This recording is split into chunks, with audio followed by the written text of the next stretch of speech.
How was the feeling? What went in your mind? फट गई थी. It was very, very scary to be able to do that. And we did run out of money. My male ego was so badly hurt कि मैं कहाँ 1 crore की salary पे बैठा था. And here I'm asking him saying, you know, मेरी बेटी का स्कूल फीस है दे दो. I couldn't even ask. Because he used to always tell me, say, तुम क्या कंपनी बना रहे हो, तुम्हारा रेवेन्यू तो बढ़ता जा रहा है, but कोई मेरे फ्रेंड सर्कल में तुम्हारा प्रोडक्ट नहीं यूज कर रहा. तो ये यूज कौन कर रहा है यार? Today, if I go out and I tell people I used to work in McKinsey and then I went to the MomsCo, or I created the MomsCo, it's more likely that people know the MomsCo.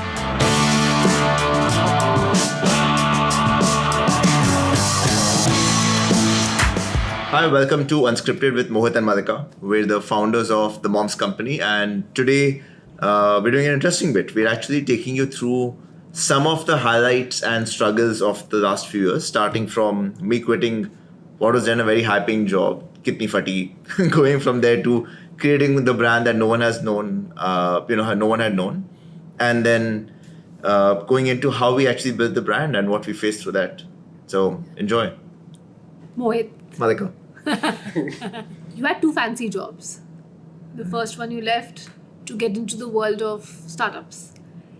And then you gave up on a salary which was over 1 crore to do something which you did not know what the future held for you. How was the feeling? What went in your mind? फट गई थी. It was very, very scary to be able to do that. I think you get lulled into this very interesting space where you know हर महीने घर पे पैसा आ रहा है, your expenses are lined up, and you know you can take care of your EMIs and your expenses and so on. So it's the first time in life where you and I had to sit down and actually create an Excel sheet and said, so much money was coming home every month. If that stops, we still have so many expenses and 2 houses that we bought that we had to pay for. How will this actually happen? And I remember creating this interesting Excel sheet that said, अगर घर पे पैसा नहीं आया, but you keep spending the way we do, at what point of time do we run out of money, which will be D-Day? And we did. And we ran did, out and of we money, did. and I remember we sold 2 houses that we had created out of our savings last. Yeah. We actually had to sell 2 of the houses that we had created from all the money that we had saved for working for over 10 years. And that was hard. It was hard. And I remember the first time when we had to borrow money from our parents to pay the school fees for the daughters. Yeah. That feeling was something else. That was very hard. And that one day, I had to make a phone call to my dad to say, can you please make the payment for Myra Sainer's school fees? I mean, it was something else. And I remember you two couldn't even ask. I couldn't. It just felt like... My male ego was so badly hurt कि मैं कहाँ 1 crore की salary पे बैठा था. I was the apple of my father-in-law's eye. He used to introduce everybody saying, ये देखो Mohit, amazing stuff he's doing in life. And here I'm asking him saying, you know, मेरी बेटी का school fees है दे दो. I couldn't even ask him. You had to do that job. Yeah, so I did that. It was just for a month, but it did happen during the course of it all. And I remember it was hard. It was really hard because your introduction to the world was, this is Mohit. He's done his MBA from IMA. He's gone to McKinsey. And that was it actually. Yeah. And then now he's working for Snapdeal. And then I think I still remember, जब हमने शुरू किया था, so our parents had told us saying, पैसे हमसे ले लो. You know, like take money from us. And our only point to them was, भाई आपसे तो पैसे हम नहीं ले सकते, because you know, if we run out of all our savings and then even you've given us money and lent us money, then basically we have no family wealth remaining, right? Like there is no backup option for us. So we were very clear that we will not take money from family at all. So we had taken money from friends and from business relationships that we had. It was the first angel round, mentors, friends, and a lot of colleagues we had worked with, but there was no family in that round. But I remember reaching a time where salary hadn't started, and a large part of that was not because the company was not growing. The company was growing and the company was doing well, but for the first 1.5, 2 years, we did not take salaries back home. Yeah. Like we had no salaries, and the idea was, jitna profit generate hoga or jitna paisa hoga, we will just keep putting it back into the company. We will not withdraw cash, and that was, I think, the part where it all started from. And there was this one day where you knew there were these 2 houses that you had saved and created, and then you sold those 2 houses, and then it was like, that's it. We are left to the last thousands in our bank account. Yeah. It was hard. I think at least in my case, while that was very hard, I had some of the confidence that said, look, I had decent reputation in the past. I had some skills. I had built something of that. If we need to really shut this down and go back, I would get a job. Right? So I had that always in the back of my mind. But I've never asked you, how was that feeling for you? You were coming out from, you had a great job which you gave up to bring up the kids. And this was, I think, 5 years after you had given that up. And then suddenly you pulled me into this business idea saying, ye business karna hai. Did it ever go through your mind at that time saying, ye nahi chala to? And how was that for you? So I actually never had that thought. I am one of those entrepreneurs who are an eternal optimist, saying kabhi kuch galat nahi hoga. Like it will end well. It will pick up space. It'll do really well, and it did, right? So it wasn't. I think that the reason why that thought never crossed my mind was because it was never that the MomsCo was not doing well. The MomsCo's numbers were growing, and they were growing really quickly, right? You're one of the fastest growing D2C companies. So it wasn't that. It was just the depreciating bank account balance that you and I had that was just going down. So because the company was constantly doing well, I obviously knew that it will, there will be a point in time. All it meant was taking that switch where you believed ki we need to start drawing a salary out of the company. And the day that happened, things changed. So I never actually had that thought of thinking kya hoga. The thoughts I actually had in my mind was where all can you cut more expenses from. So before the startup, we did like 3 holidays in a year, and they were all international holidays. We moved from 3 international holidays to not traveling abroad for almost about 2 years. I remember when Myra and Saina were young, my mother once asked me saying ki, when they go to these fancy 5-star hotels, they must be thinking ki, wow, this is so amazing. And me actually telling my mom saying, no, this is normal for them because that's all that they had seen. And from all of that going down to utter basics where you were figuring out, should I buy these shoes, and you were checking the price point of everything that you were buying, was a different move. But for me, it was more saying, how do I cut more expenses than saying, what if it doesn't go well and what happens? Yeah. No, I know what you mean. And I think in those really hard moments of self-doubt and what this is doing to us personally, at least what kept us going was knowing that this is a business we really want to build, and actually it came out of your own passion, right? And something we wanted to do for our own family to start with, and then many more moms. Yeah, actually it's more far-rooted than that, right? I still remember that when you were in IMA, I was on that campus, and that funny system that you all have of bidding for courses. And I saw you sitting on your laptop and bidding for this one particular course and putting in all your credits that you had got from first year on that one course. Yeah. And I kept asking you, what's the big deal, right? Like if you don't get that course, you were like, no, I have to get this deal. And that was the course of entrepreneurship. I remember Professor Honda's course that you had, right? And that was something that you really wanted to do. Yeah. So I guess you always wanted to be an entrepreneur. You come from a background of your dad being an entrepreneur. Dad actually made his mark by being an entrepreneur and starting his own company. So somewhere in the back of your mind, you always wanted to become an entrepreneur. It was just a matter of time. I think it was a matter of time and idea on what is it that would truly excite you in doing it. And when we decided to start, I had this personal problem that I had faced where I truly wanted to create safe products for Myra and Saina. And you just gained a lot of happiness from creating product. I remember that first day when that packaged product from the MomsCo's bottle came in your hand. You had such a heavy heart. And we had goosebumps. Like, I still get goosebumps with that story. Always. It's my joy. Looking at it, and you were like, I created this. This wouldn't exist if it wasn't for me. And that was the joy that you derived out of it. It was really not about what you're gaining out of it. It was all about the experience and the joy of creation. And that's where it went in from. So I think starting up was always there, but figuring out what that idea would be and how would we make it move from the idea in our minds to an actual product was like a like a decent 1.5-year-old That is journey. true. And also For a like while, half-year-old way journey. back, right? And actually this is what I tell so many startup founders I meet with.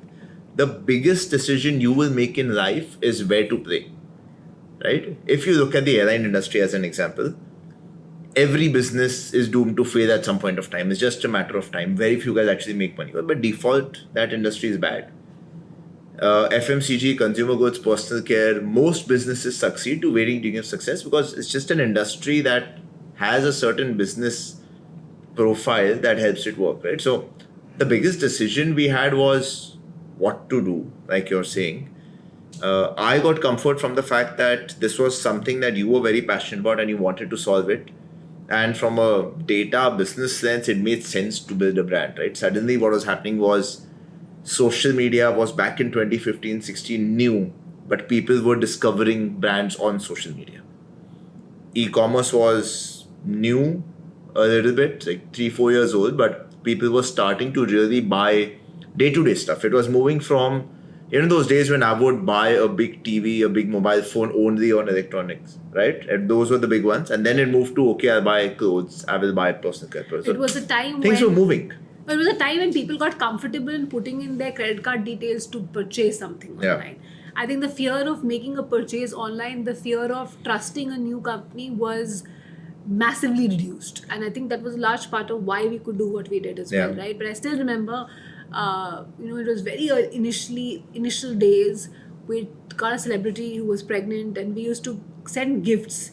Like we always believed in the power of trials. So we just kept gifting products and samples to as many people as possible, right? So we used to gift anybody who announced their pregnancy, we used to give them a pregnancy box from the MomsCo. And I remember there was this one particular celebrity who wanted to come back and make a purchase. And then she wrote to me on the chat saying, is it okay if I put my credit card details in it? And I just went back because it took me some time to even accept that as a question, right? Because I was like, of course I responded back saying, yes, it is a secure website.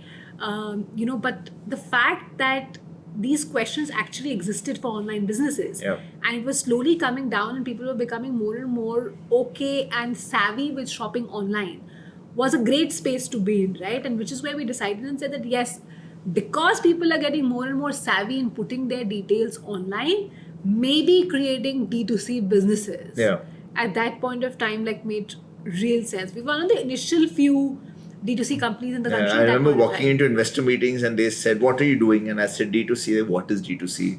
And now it's a big media hyped word, but it didn't exist. I remember for our investor document study looking, what do we call ourselves? Right? Which is, by the way, a great place to be as a business. If you don't know how to describe yourself, it means other people haven't done it. So you're probably on the right track doing something different. Yes. But I think I remember one more advice that we had got at that point of time, that if you have a business idea and if you cannot explain that business idea to your 70-year-old grandma, I don't think you've articulated your business very well. So, and the day your grandma understands what is the business you plan to do, that's the day when you should actually begin and start venturing, because that time you are very clear of what you wanted to do, and that was a test. That's advice. The grandmother's test. The grandmom's test. Yes.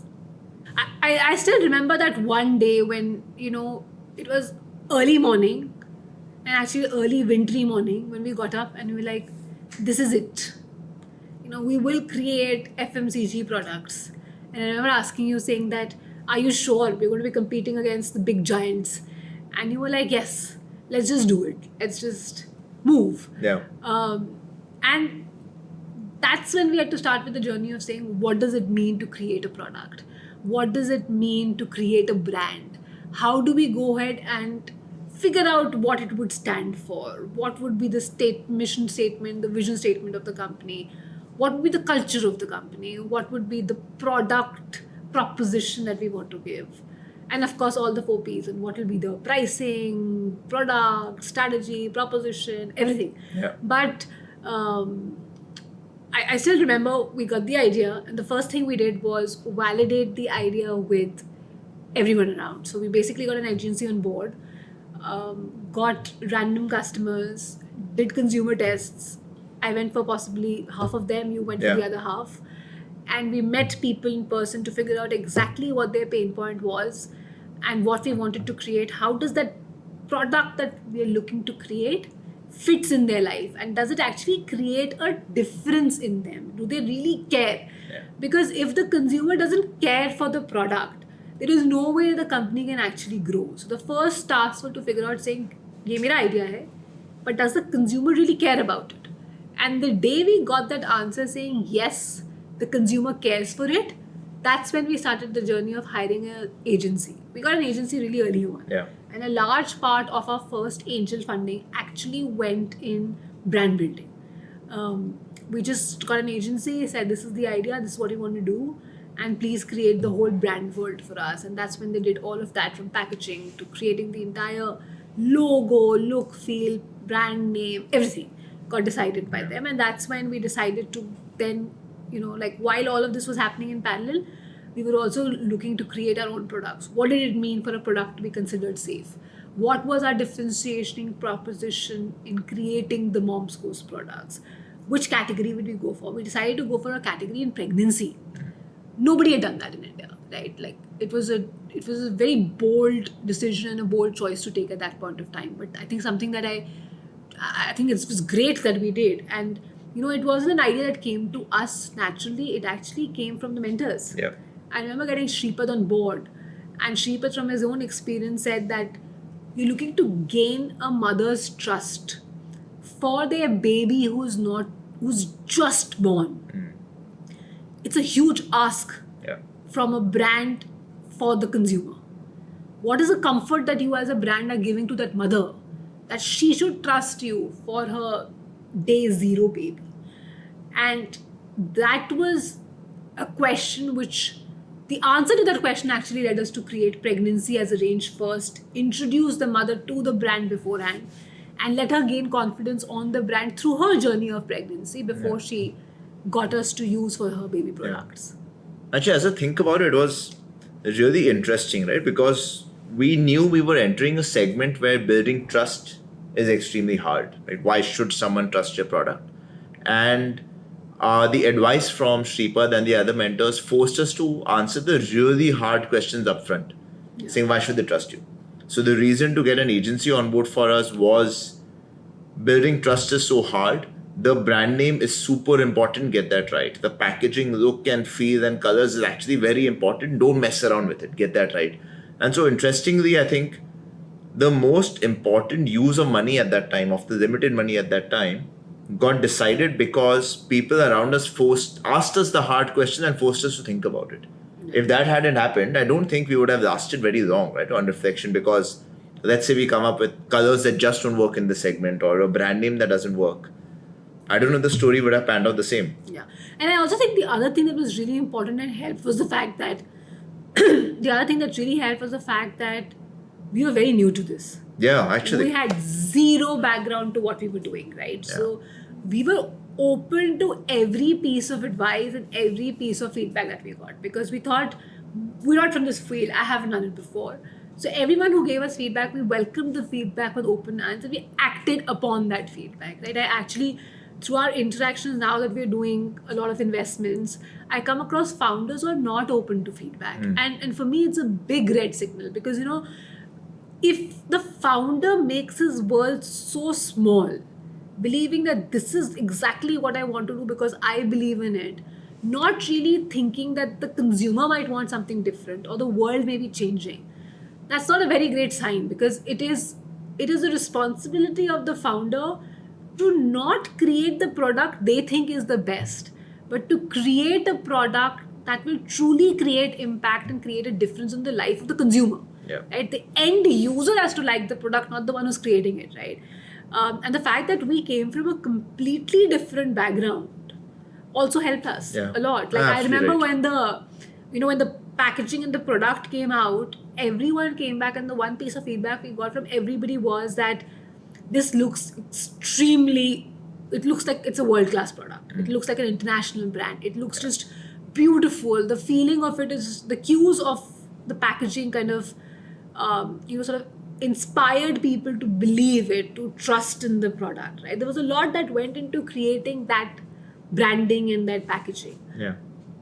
Yeah, but I think it was a lot to do with the mentors that we had and the feedback that we got from a lot of people. So I think one of the biggest advantages we actually had was not being from this segment. Yeah. Because it allowed us to ask so many questions and do things actually differently. But of course, that led to so many struggles as well, right? It wasn't easy for us to find a manufacturer who would believe in us. Because he said, यार आपने तो किया ही नहीं है, सब उठा के मुंह उठा के आ जाते हैं कि हम ब्रांड बना देंगे. Wasn't easy to get team members, because team members also asked us saying, how do you know this? Like, how will you go and crack this? No, it was, I think, harder to find people from the industry because you were not from the industry. Yeah. So you didn't have your people whom you could just cherry pick and say, कि भैया you आ जाओ, मैं start कर रहा हूँ, आ जाओ, which is how so many people hired. That didn't happen. So it had its own set of challenges. I think the biggest challenges was also figuring out what that P&L would look like. Yeah. Right? We didn't know what a FMCG P&L should look like for a long time. Exactly, like what an FMCG P&L looks like. It's very different from whatever else we had done in life so far, right? So even figuring out what that document is going to look like was hard. Like, answering questions on saying what percentage of revenue can be marketing expense? What percentage of revenue should be your team size, right? They were all questions that we had to learn on the job. Yeah. We didn't have answers to those questions. I remember hiring the first few people was a challenge. Every time something changed, you had to work like 3 times, 4 times harder because you were not from the same background to do it, right?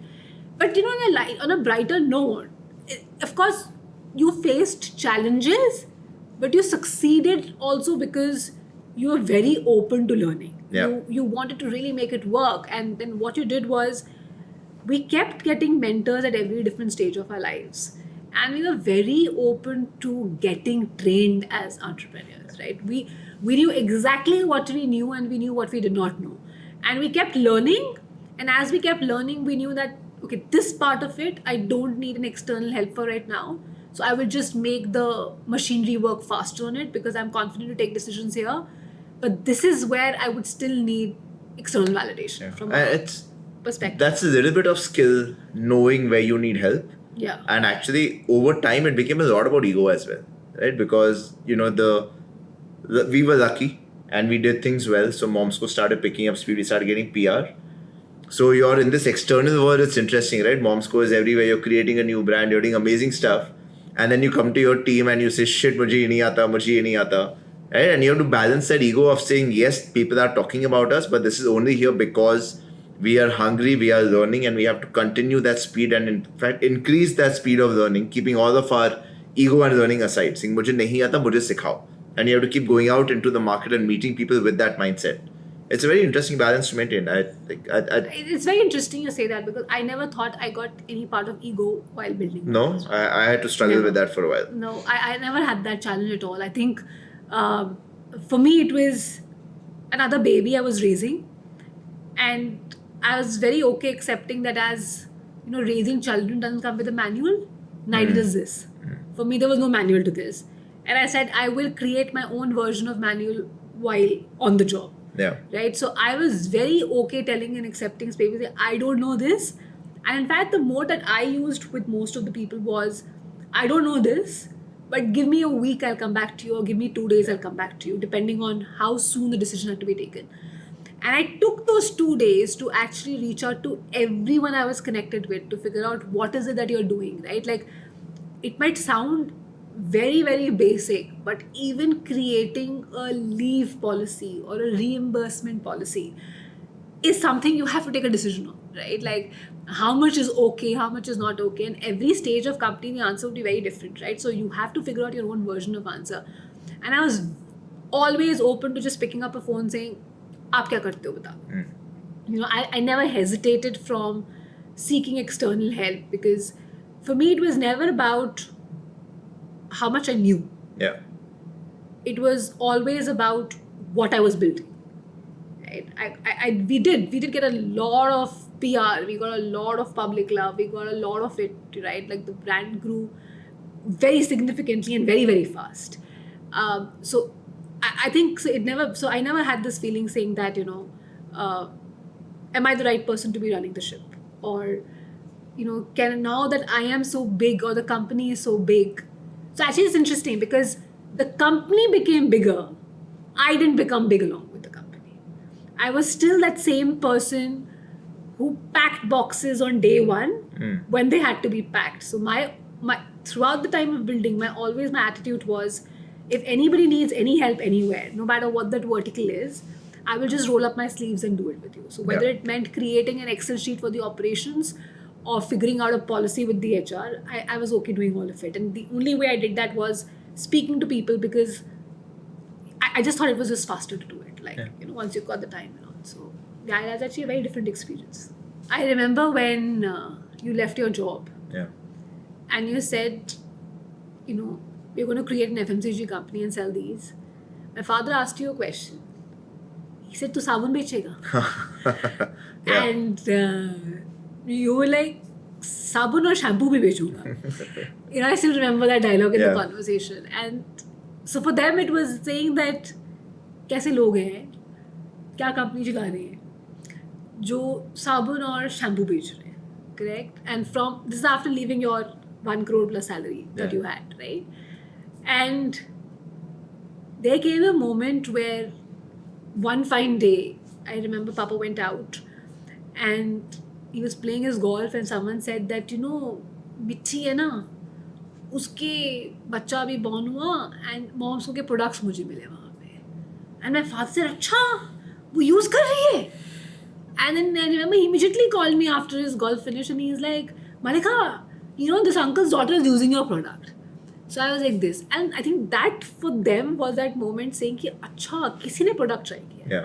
Because he used to always tell me, say, तुम क्या company बना रहे हो, तुम्हारा revenue तो बढ़ता जा रहा है, बट कोई मेरे फ्रेंड सर्कल में तुम्हारा प्रोडक्ट नहीं यूज कर रहा, तो ये यूज कौन कर रहा है यार, तेरे 500K 1 million 2 million कंज्यूमर्स हो गए, वो है कहाँ, मुझे तो दिख नहीं रहे. आई थिंक वो जब it reached a stage where the family started realizing their friend circles was using it. Children came back and said, she also uses MomsCo in my class, this one uses MomsCo in my class, was where life actually started changing. Because with everyone around you, they were like, oh, this is not that sabun shampoo bechunga, it is probably something bigger. And I think with every stage of company, it just kept getting bigger and bigger. I remember when we first hit 8 crores, someone was having a conversation and said, क्या monthly run rate चल रहा है, और क्या annual run rate चल रहा है. And actually, so actually 80 lakhs at that point of time, first 3-4 months in the company. And he says, कितना बेच लेते हो? I think it was my brother-in-law or your sister, someone who came in. And we said, okay, we did like sales of 80 lakhs. So they were like 80,000. And both of us kept quiet. And Papa said, no, 80 lakhs is what she said. And they were like, how? What? Yeah. Right? Like, who's buying it? I think there was this journey that we took from first sale to reaching a particular number, to reaching those hundreds of crores of sale that you were doing annually, right? And at every stage, it was people's reactions, acceptance. In fact, the weirdest part is that my sister started using the product much later in the journey, which was when everyone around her had started using the product. She wasn't the first person to buy it. So you and I were using it from day one, but it took her some time to adopt to the product. So and there's it was an interesting journey. And I think the signals we were constantly getting, or at least in my head, each of those was a signal saying हम product नहीं बेच रहे, हम brand बना रहे. Yeah. Right? And each of those is yes, इस uncle ने कहा तो we are slightly a little bit of a brand, right? Yeah. Your sister's bar on brands is very high, so we are now a bit of a brand. Yeah. People have started telling us. So I think it felt like the vision or the dream slightly start to come true, right? Yeah. The company getting bigger is one thing, and that's, you can do that, and that's business growing. But really the joy of what we were creating for me was exactly these moments where lag raha hai ki a brand ban raha hai, right? You're becoming known for what you do, and the brand is bigger than what you are doing. And also those instances when you would go for business meetings and business gatherings. Yeah. Every time a campaign went live and you had people reaching out to you to say, okay, this is a really, truly beautiful campaign. I really connected with the campaign. Yeah. It seemed like it was my problem as well. Was when you actually started believing that you're building something really big. Yeah. And I think those are the points in your life as an entrepreneur that truly give you the momentum to push really hard and go forward a lot more, right? So I think the journey, and from being completely unknown as a brand to reaching out and saying, okay, this is what I do. I run the MomsCo, and people coming back and saying, oh, of course I've heard of it. Yeah. I love what you've created. It would be people saying that, I wish to do a similar thing. Can you guide me through it? I think all those moments were just absolutely beautiful. So on going back, it's really interesting, right? I just realized sitting here that today, if I go out and I tell people I used to work in McKinsey and then I went to the MomsCo, or I created the MomsCo, it's more likely that people know the MomsCo, at least in India. So it's a new joy for me. Yes.